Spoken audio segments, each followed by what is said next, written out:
হরে কৃষ্ণ। এক বিশাল সমুদ্র সমান দুঃখ ও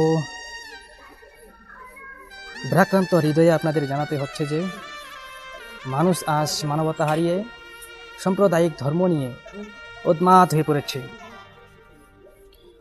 ধর্ম করে একের পর এক অপরাধ করে চলেছে।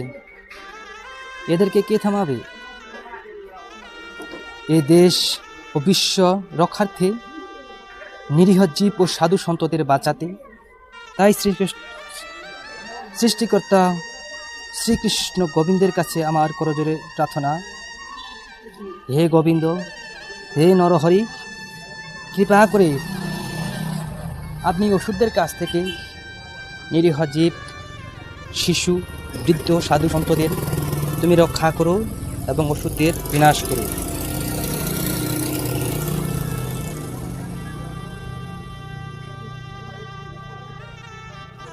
আমি বলতে চাই, অনেকে বলে বাংলাদেশে নাকি 90% সভ্য জাতির বসবাস।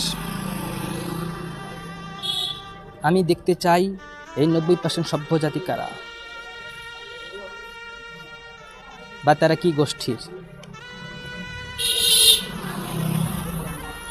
এই 90% সভ্য জাতি যদি এই দেশে বসবাস করেই থাকে, তাহলে কেন একের পর এক নিরীহ জীব, গোমাতা ও নিরীহ শিশু, মেয়ে বলাৎকার, ধর্ষণ, খুন